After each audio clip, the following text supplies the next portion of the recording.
저와 함께 한 절씩 나누어서 읽습니다. 이때에 예수께서 기도하시러 산으로 가사 밤이 새도록 하나님께 기도하시고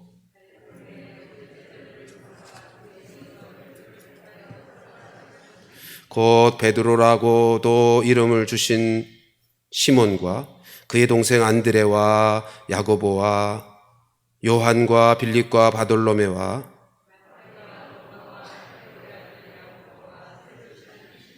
같이 읽습니다. 야고보의 아들 유다와 예수를 파는 자 될 가룟 유다라. 아멘. 우리 함께 찬양하십시다. 교회여 일어나라. 우리 자신과 우리 교회, 이 땅의 모든 교회를 축복하며 찬양합니다. 교회여 일어나라. 주께서 부르시니 두려움과 실패 내려놓고 교회여 일어나라. 우린 세상의 빛 하나님의 편지 주의 교회를 통해 세상의 주를 일어나라. 아버지 사랑으로 아버지 능력으로 서로 하나 되어 그 빛을 비추라.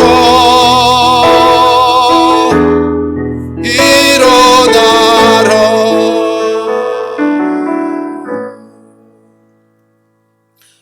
며칠 전 삼성의 이건희 회장이 세상을 떠났습니다.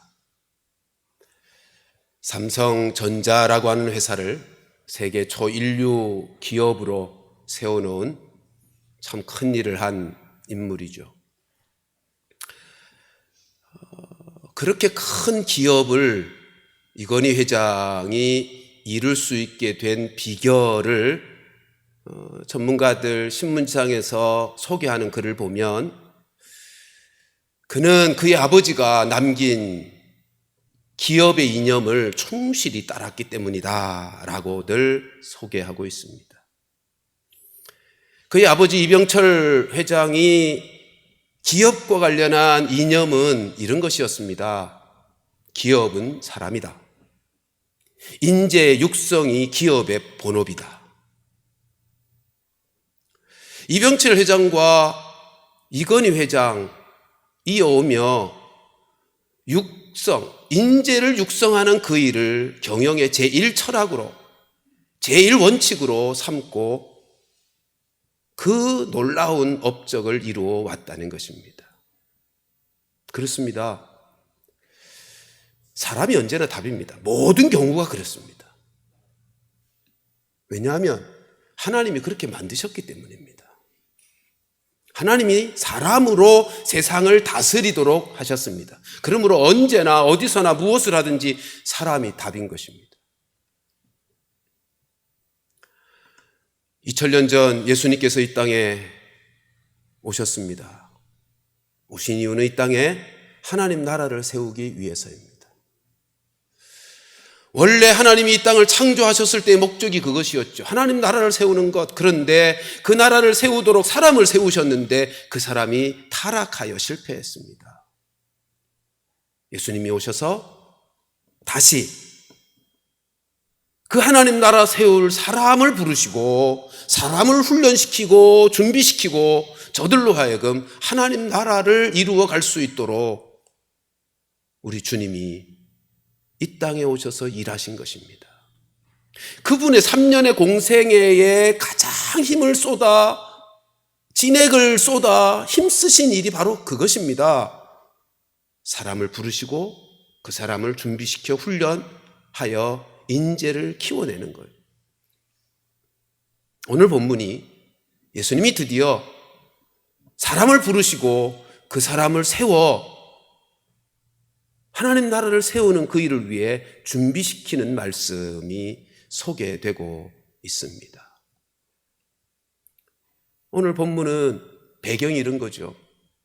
지난주에 살핀 것처럼 안식일 논쟁이 있은 이후에 예수님이 기도하러 산으로 올라가셨습니다. 우리 12절 말씀을 보십시다. 같이 한번 읽어보십시다. 시작. 이때에 예수께서 기도하시러 산으로 가사 밤이 새도록 하나님께 기도하시고, 이때가 언제입니까? 원문에 보면 그 무렵에, 그런 뜻입니다. 그러니까 어느 한 시점이 아니고 그 며칠이 지났는지 모르지만 그 시기, 그 무렵입니다. 여러분, 그 무렵이 어떤 무렵입니까? 그걸 알려면 요 전절을 보면 그 분위기를 알 수 있습니다. 11절 같이 읽어보십시다. 시작. 그들은 노기가 가득하여 예수를 어떻게 할까 하고 서로 의논. 우리 지난 주일에 본 것처럼 여기서 서로 예수를 어떻게 할까 논의했다는 것은 죽일 계략을 꾸미고 있었다는 뜻입니다. 노기가 가득해서. 왜요? 그 이유는 이런 거죠. 우리가 5장에서부터 보았지만 아마 그들, 예수님에 대한 소문이 전국적으로 퍼지니까 예루살렘에서 종교 지도자들을 파송을 했어요. 도대체 예수라는 사람이 어떤 사람인가? 무엇을 말하며 어떤 일을 하고 있는가? 잘못된 사람은 아닐까? 그래서 파송을 했다고요. 근데 우리가 보았듯이 중풍병자를 고치시는 현장에서 죄사함의 권세가 있으시다고 선언하시죠. 인자가 죄사하는 권세가 있느니라. 그리고는 그것이 진실임을 중풍병자를 말씀으로 고치심으로 증명해 내셨습니다. 그러니 이 종교 지도자들, 바리새인과 서기관들이 볼 땐 가당치도 않는, 있을 수도 없는 신성 모독의 죄를 범하고 있는 거죠.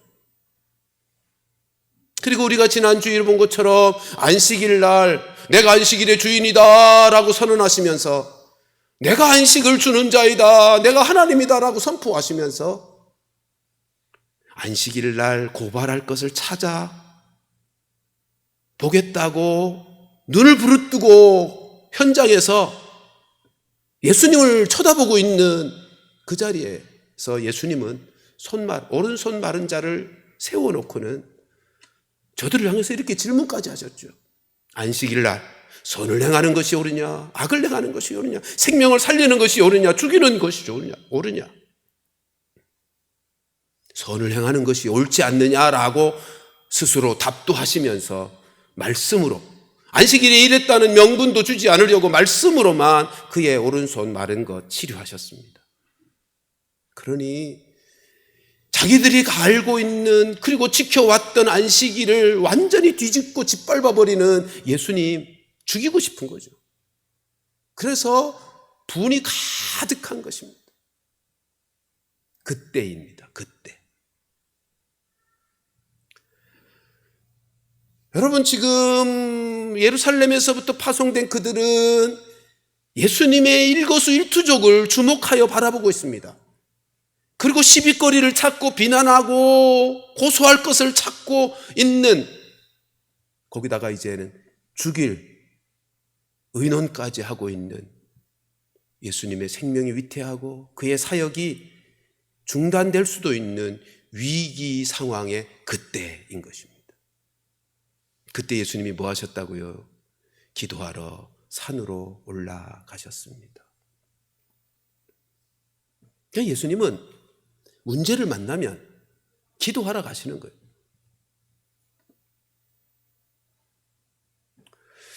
기도하러 가셔서 예수님이 그 이후에 하신 일이 뭘까요? 13절 말씀 보면 제자를 선택합니다. 근데 이렇게 표현하고 있죠. 그 제자들을 부르사, 많은 제자들이 있었어요. 그러니까 예수님을 따르는 자들이 많았다는 거죠. 제자들을 부르사 그 중에 12를 택해서 사도라. 여러분, 지금 조금 전에 살폈던 그때, 다시 말하면 예수님의 사역의 위기를 만나고 생명의 위협을 느낄 그때 예수님은 사역의 대전환기를 맞이하신 것입니다. 새로운 사역의 대책이 필요한 때가 되어진 것입니다. 그래서 하신 것이 밤새 기도하시고 12명의 사도를 세우셨습니다. 여러분, 사도가 무엇입니까? 제자와 사도는 다른 단어입니다. 사도는 아포스텔로라고 하는 단어인데 보내심을 받은 자라는 뜻입니다. 따로 세움받아서, 보내시기 위해서 따로 세움받아 보내진 자. 여러분, 이 단어는, 아포스텔로라고 하는 이 사도라는 단어는 당시 아주 흔히 사용되던 단어입니다. 왕이나 황제가 자기의 뜻을 전달하기 위해 왕적 권위를, 황제의 권위를 그에게 부여하고 그의 뜻을 전하게 한 그 사람을, 그렇게 보냄받은 자를 일컬어서 사도라고 했던 것입니다. 그러니까 지금 예수님이 보세요, 이제 새로운 사역의 장을 여는 겁니다. 이제까지는 혼자 여기저기 다니시면서 하나님 나라의 복음을 전하고 각색 병든 자를 고치시고 귀신을 쫓아내시고 그 사역을 해오셨는데, 이제는 사도를 부르시는 겁니다. 사도를 세우시는 겁니다. 어떤 분이라고요? 사도가 보냄을 받은 자, 예수님을 대신해서 예수님의 권위를 가지고 예수님의 말씀을 전하고 예수님의 능력을 행하고 새로운 사역의 장을 지금 열게 되는 것입니다. 지금 그것을 위해서 예수님께서 산에 올라가 기도하셨다는 것입니다. 밤을 새우며 기도하셨습니다. 우리는 여기서 기도하신 예수님을 통해서 두 가지 귀한 교훈을 깨닫게 됩니다. 하나는 특별한 일이 있으면 특별 기도를 하는 것이 신앙생활의 아주 중요한 원리더라는 것입니다. 여러분, 지금 조금 전에 말씀드린 것처럼 예수님이 생명의 위기를, 사역의 중단이 이루어질 수 있는 위기를 만나게 되자 특별한 상황이잖아요. 그리고 이제는 사도를 세우겠다고 하시는 특별한 계획을 가지고 사역을 앞두고 있잖아요. 여러분, 사도가 누구라고요? 예수님을 대신하여 하나님 나라를 세워갈 그 인물을 뽑는 거예요. 그게 얼마나 중요한 일이에요. 그러니까 중요하고 특별한 사역을 앞두고 예수님은 특별 기도를 하시는 거예요. 밤을 새우면서. 여러분, 우리는 5장에서, 누가복음 5장 16절에서 예수님은 늘 한적한 곳에 가서 하나님과 친밀한 사귐의 기도를, 교제의 기도를 하셨던 분인 것을 알고 있습니다. 그런데 늘 그렇게 한적한 곳에 가서 밤에도 기도하시고 새벽에도 기도하시던 분인데 특별한 일을 앞두니까 특별 기도를 하시더라는 거예요. 여러분, 예수님의 일생을 보면 중요한, 중대한 일을 앞두고는 먼저 기도부터 합니다. 특별 기도를 해요. 우리가 이미 살폈듯이 예수님은 공생애를 시작하시기 전에 광야에 가셔서 40일 동안 금식 기도로 사역을 시작하셨습니다. 오늘 본문의 새로운 사역의 장을 여시면서 사도를 부르시기 전에 기도로 제자들을 준비하여 부르셨습니다. 그리고는 예수님이 십자가 지시기 직전에도 겟세마네 동산에 올라가셔서 밤을 새우며 특별 기도를 하시는 거죠. 이게 신앙생활의 원리입니다.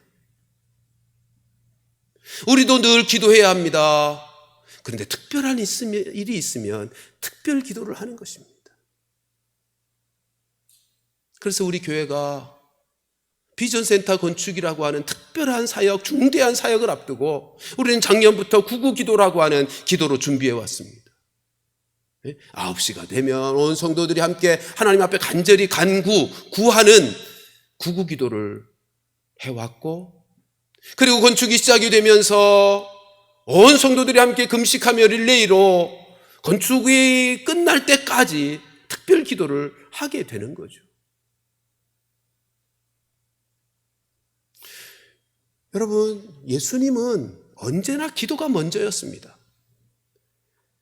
예수님에게 있어서는 기도가 마지막 선택이 아니라 가장 먼저 선택된 방법이었습니다. 하나님의 사람들에게는 기도보다 먼저인 것이 있을 수가 없습니다. 하루 일과를 시작하기 전에도 기도 이어야 합니다. 업무를 시작하기 전에 기도가 먼저여야 합니다. 공부하기 전에 기도가 먼저여야 합니다. 그리스도인들에게 기도보다 먼저인 것은 있을 수가 없는 것입니다. 특별 기도. 여러분, 우리가 진정 예수 그리스도가 나의 목자 되신 것을 믿는다면, 내 인생의 주인이시라고 하는 고백을 가지고 있다면 기도로 하루를 시작하십시오. 그 무엇을 하기 전에 기도가 먼저이도록 하십시오. 기도가 먼저입니다. 우리 모두 예수님처럼 항상 주님과 친밀한 사귐에 한적한 기도도 드리지만, 특별한 일이 있으면 특별한 기도를 드리면서 늘 기도가 먼저인, 하나님을 의지하고 하나님의 인도를 받으며 하나님의 능력 가운데 살아가는 귀한 성도들 되시기를 주님의 이름으로 축원합니다. 두 번째는, 여러분, 예수님께서 이 기도를 통해서 당신의 뜻하신 일들을 이루어가는, 여러분, 지금 이 기도가 밤을 새운 기도잖아요. 특별한 기도잖아요. 예수님의 이 기도는 특별한 일이기 때문에 드리는 기도이기도 하지만, 하나님께서 우리에게 주시는 은혜와 능력을 기다리는 기도이기도 한 것입니다. 여러분, 기도를 왜 하죠? 기도하는 이유는 다른 것 없죠. 하나님의 은혜와 능력을 얻기 위해서 기도하는 거죠. 하나님과 더불어 함께 살기 위해서는 기도 없이는 살 수 없는 거죠. 예수님은 이 기도를 통해서 당신의 뜻하신 일들을 온전하게 이루어내기 위해서 힘껏 밤을 새워서 기도하시더라는 것입니다. 우리 예수님은 힘들고 어려운 상황일수록 기도로 그 문제들을 풀어가셨습니다. 예수님의 기도에서 배울 두 번째 교훈이 그것입니다. 조금 전에 말씀을 드린 것처럼 예수님은 생명의 위기를, 생명을 빼앗길 위기를 만났고 사역이 중단될 위협을 느끼고 있습니다. 그렇다고 해서 핑계 삼아 물러서고 포기한 것이 아니라 어떻게 하셨다고요? 더 뜨겁게 하나님 앞에 나아가 엎드려 기도했다고요. 그리고 대책을 세우셨다고요. 그게 뭐예요? 동역할, 사도로 세울 사람들을 세우시더라는 것입니다.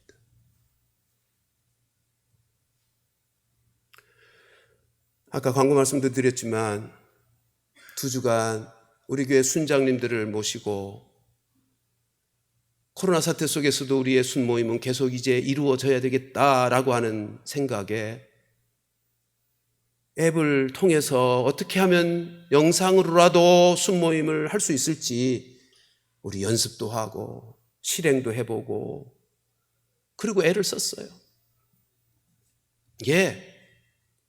순모임이 다시 회복되어야 합니다. 교회에서 가장 기본적이고 중요한 모임이 있다면 예배와 순모임, 영적 소그룹이에요. 이거 잃어버리면 교회는 힘을 잃어버리게 돼 있어요. 여러분, 중국이 공산혁명이 있고 나서 그 수십 년간 기독교가 전혀 없어진 것 같이 사라진 것처럼 느껴졌지만 중국이 다시 문을 열자 수억의 그리스도인들이 있었음을 확인할 수 있었습니다. 그 이유가 뭡니까? 지하에서, 가정에서 영적 소그룹이 살아있었거든요. 여러분, 교회에서 가장 기본적이고 중요한 두 가지 모임, 하나는 예배 모임, 그리고 하나는 순 모임. 이게 성경에 있는, 사도행전에 있는 교회의 모습 아닙니까?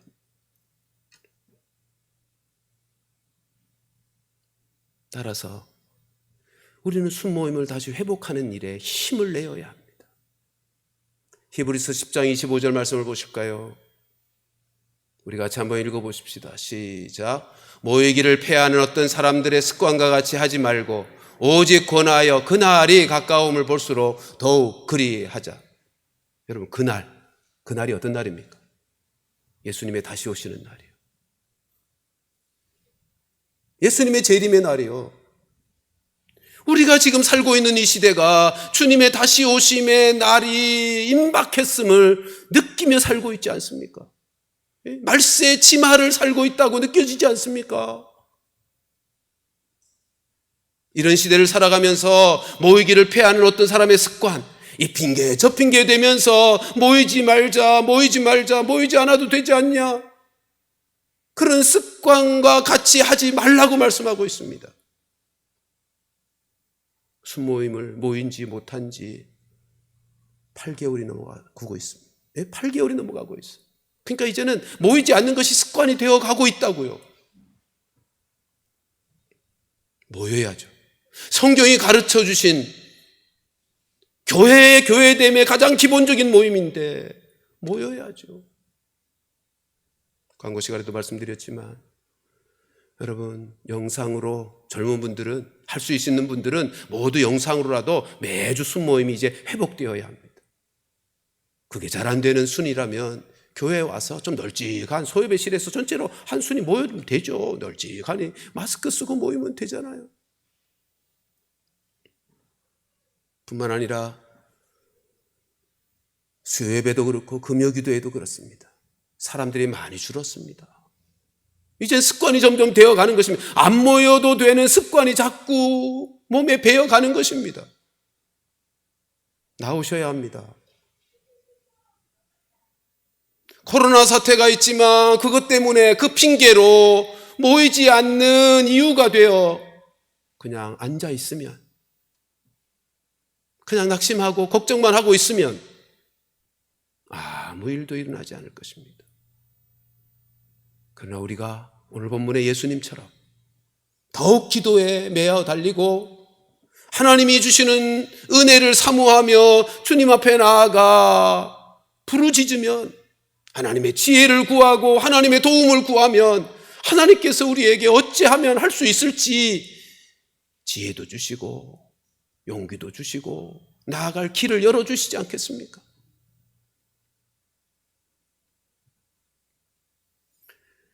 오늘 본문의 예수님께서 그 위기 속에서도 포기하지 않고 더욱더 하나님 앞에 나아가 엎드려 특별한 기도를 드리시면서, 그리고 또 새로운 사역을 여시면서 주님이 가시는 그 길을 온전히 가셨기에, 그러기에 오늘 우리가 생명을 얻고 이 자리에서 하나님을 예배하는 하나님의 사람들이 될 수 있지 않았겠습니까? 우리 모두 어려우면 어려울수록, 아니 어렵기 때문에 더 주님 앞에 나아가 간절하게 기도하고 특별 기도를 드리고 하나님께서 우리에게 주실 은혜를, 능력을 기대하면서 더 힘써 하나님의 역사하심을 우리의 삶 속에서 경험하며 살아가는 성도들 되시기를 주님의 이름으로 축원합니다. 그게 두 번째는 예수님이 부르신 12 제자에 대한 말씀입니다. 여러분, 예수님은 밤새도록 그 12명의 사도를 세우기 위해 기도하신 이후에 산으로 12명, 자기를 따르는 많은 제자들 중에 12명을 선택하여 사도로 세웠다고 말씀하고 있습니다. 그 이름이 뭐죠? 베드로, 안드레, 야고보, 요한, 빌립, 바돌로메, 도마, 마태, 알페오의 아들 야고보, 야고보의 아들 요한, 셀로딘 시몬, 가룟 유다. 여러분, 우리가 적어도 예수를 따르는 제자들이니까 예수님의 제자들 이름만은 우리 주님의 말씀을 늘 배우고 사는 자들이잖아요. 예수님의 제자들의 이름은 좀 애워두는 것이 좋겠다는 생각이 들어요. 이제 남자들 군대 가면 너 교회 다녀? 예수 믿어? 질문하고 묻는 질문 중에 하나가 12제자 애워봐 라고 하는 것이 있습니다. 주기도문 혹은 사도신경 애워봐도 있지만 12명까지 애우면 그건 진짜거든요. 자, 예수님이 밤을 새우며 12명의 사람을 뽑아서 사도로 세우셨습니다. 이 사람들의 면면을 좀 보십시다. 베드로, 가장 유명한 베드로, 어떤 사람이죠? 훌륭하고 고상한 인격과 영향력을 끼치는 사회적인 지위를 가진 사람이었나요? 아니죠. 그저 평범한 어부였습니다. 거기다가 성격은 나서기 좋아하고 실수투성이고 다혈질에 아주 평범한 인생이었어요. 거기다가 그의 스승인 예수님이 가장 힘들고 어려웠을 때 베드로가 보인 반응은 뭐였죠? 계집종 앞에서 저주하면서 부인까지 하는 못난 인생이었습니다. 그 다음에 제자 중에 유명한 야고보와 요한은 어떻습니까? 형제. 성질이 불같은 사람들이었죠. 성경 복음서를 보면 야고보와 요한이 예수님과 함께 예루살렘을 향해서 올라가는 중에 사마리아를 지나는데 사마리아의 한 성읍의 사람들이 영접을 하지 않는 거예요. 그러니까 야고보와 요한이 뭐라고 말하죠? 하늘에서 불을 내려서 여기서 이 성읍 사람들 다 불태워 죽여버립시다. 이 성질이 불같은, 그래서 별명을 뭐라고 붙이죠? 우레 아들이라는 별명이 붙은 사람들입니다. 야고보와 요한은 또 거기서 더 나가죠. 마지막 예수님이 고난받기 위해서 예루살렘으로 올라가는 중에 엄마까지 동원해서 예수님께 뭘 요청했죠? 로마 정권 뒤엎어. 이제 예루살렘 올라가면 로마 정권 뒤엎고 예루살렘, 이스라엘을 회복할 것이라고 기대하면서 로마 정권 뒤엎고 나면 그 나라에서 좌의정 우의정 시켜주세요 라는 정치적 세속적 욕망을 가진 사람들이었습니다. 그러니까 아주 보통 사람하고 똑같아요. 우리하고 똑같아요. 도마는 어떤 사람이요? 어떤 때는 우리 예수님과 함께 가서 죽자 뭐 이런 소리도 했지만 부활하신 주님, 부활하셨다고 제자들이 다 얘기하는데도 자기는 눈으로 직접 보고 손으로 만져보지 않고는 못 믿겠다고 하는 의심 많은 사람이었습니다. 마태는요, 우리가 지지난 시간에 살폈듯이 세리 출신이잖아요. 자기 민족의 사람들의 피를 빨아먹는 로마 정권에 빌붙어서 민족의 배신자로 매국노로 온 백성들에게 죄인이라 비난받던, 사람 취급도 당하지 못했던 그 인생 아닙니까? 가룟 유다는 두말할 것도 없죠. 언제 돈을 훔쳐볼까 궁리하던 사람이고 결국은 은 30의 예수를 팔아버린 배신자잖아요. 여러분, 예수님이 밤새 기도하시고 선택한 사람들이 그런 사람이었다는 거예요. 그 사람들을 통해서 뭘 하시겠다고 부르셨다고요? 사도요. 예수님의 권위를 가지고 예수님의 뜻을 전달하고 예수님의 능력을 행하여 이 땅에 하나님 나라를 세울 사람이요, 교회의 기초가 될 사람들을 부르셨는데 능력 많고 탁월한 사람들을 부르신 것이 아니라 평범하게 그지없는, 우리와 별반 다를 것이 없는 실수투성이고 성질 있고 욕심 많은 그런 인생들을 부르셨다는 거예요. 어떻게 그런 사람들을 부르셨을까요? 예수님 편엔 대책이 있기 때문입니다. 예수님 편에 답이 있었기 때문입니다. 그게 고린도전서 1장 27절 28절입니다. 우리 같이 한번 읽어보십시다. 시작. 그러나 하나님께서 세상에 미련한 것들을 택하사 지혜 있는 자들을 부끄럽게 하려 하시고 세상에 악한 것들을 택하사 강한 것들을 부끄럽게 하려 하시며 하나님께서 세상에 천한 것들과 멸시받는 것들과 없는 것들을 택하사 있는 것들을 폐하려 하시라니. 우리 주님이 그런 분이시거든요.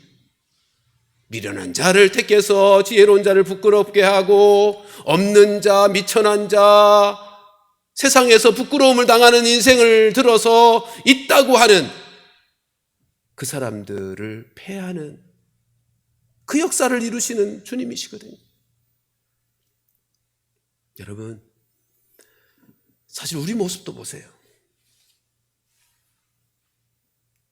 우리도 얼마나 부끄러운 인생들입니까? 우리가 우리 자신을 보아도 못났잖아요. 모자라잖아요. 자격이 없잖아요. 실수투성이잖아요. 하나님의 말씀을 얼마나 자주 불순종하는 못난 인생들입니까? 그런데도 부르셨어요. 왜요? 영광스러운 하나님 나라의 역사에 함께 참여케 하시려고 우리를 부르셨다고요. 이게 얼마나 큰 은혜입니까? 이게 얼마나 놀라운 은혜인가 말이에요. 만일 자격 따지고 세상에서 사람 취하듯 자격 따지고 능력 따지고 했다면 우리 인생들은, 여러분, 예수님 당시에도 얼마나 잘난 사람들 많았겠어요. 니고데모 같은 사람 얼마든지 제자의 자격 갖추었다고 생각할 수 있잖아요. 나중에이지만 로마의 백부장 같은 사람도 그 마음 씀씀이를 생각하고 그의 지위를, 사회적 지위를 생각하면 그런 사람들 예수의 제자로 뽑을 것 같은데, 주님이 우리네처럼 못나고 모자란 평범한, 실수 많고 욕심 많고 자빠지고 넘어지기 잘하는 인생들을 사도라고, 하나님의 뜻을 이루어 나아가는, 하나님의 보내심 받은 사도성을 가진 인생들로 우리를 불러주셨다고. 이게 얼마나 감사하고 또 감사한 일인지.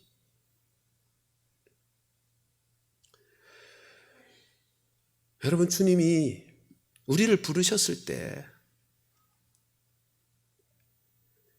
우리가 원해서 주님을 따르겠다고 하지 않았잖아요. 여러분, 이 본문에 마가복음 본문을 가서 보면 마가복음 3장 13절에 이렇게 말씀합니다. 또 산에 오르사 자기가 원하는 자들을 부르시니. 원하는 자를 부르셨대요. 하나님의 전적인 주권으로 우리가 나 시켜달라고, 나도 따르겠다고, 나 제자로 삼아달라고 해서 우리를 부르신 것이 아니고 주님이 전적으로, 주권적으로 원하셔서 부르셨다는 거예요. 우리의 부족함을 알면서도, 얼마나 욕심 많고 얼마나 불순종 잘하고 얼마나 실수 많고 못난 인생, 거짓된 인생인지 아시는데도 주님이 원하셔서 부르셨대요. 모르고 부르신 게 아니에요. 우리가 억지 부려서 된 것도 아니에요. 이 말씀은요, 이런 뜻이 있는 거예요. 조금 전에도 고린도전서 1장 27절 28절 말씀을 통해서도 이미 말씀드렸지만 주님 편에서는 대책이 있기 때문에 부르신 거예요. 예? 주님 편에서는 대책을 가지고 계셨기 때문에 연약하고 못나고 모자라고 실수하고 넘어지는 인생이지만 주님 편에서는 변화시킬 대책, 위대한 하나님의 영광스러운 역사에 쓰임 받을 수 있게 하시는 하나님 편의 대책이 있으시기 때문에 알고, 그러나 원하셔서 부르신 거예요. 보세요. 베드로 변했잖아요. 어떻게 변했죠? 초대교회를 든든하게 세우는 수제자로, 모든 제자의 머리로서 초대 예루살렘 교회를 든든하게 세웠어요. 그의 이름처럼, 주님이 주셨던 이름처럼 반석으로 교회를 온전하게 세웠다고요.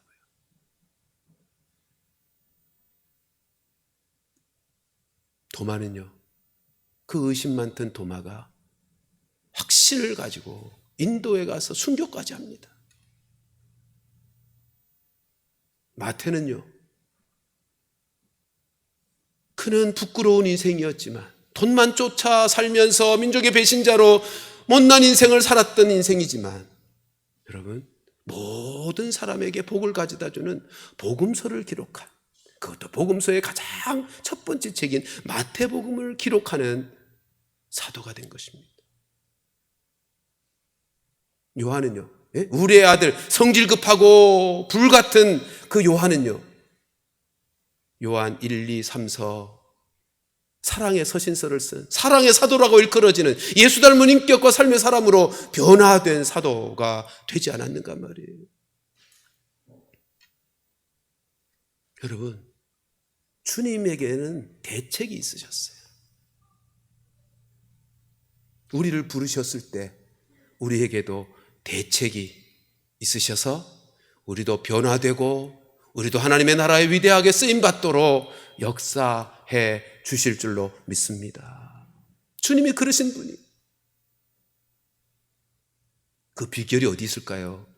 마가복음 본문에 이렇게 소개합니다. 마가복음 3장 14절, 이어지는 14절 15절 말씀 같이 읽어보십시다. 시작.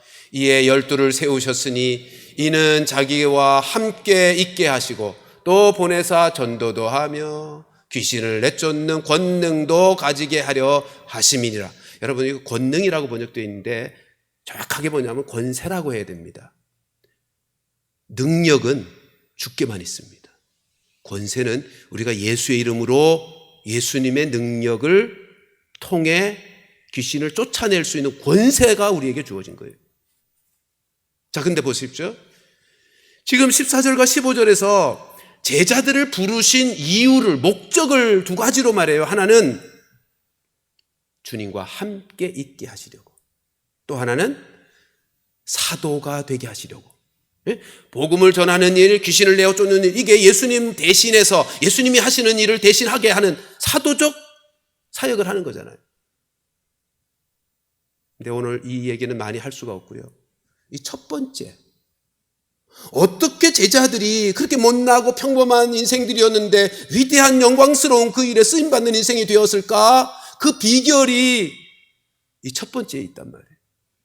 주님과 함께 있는 거예요.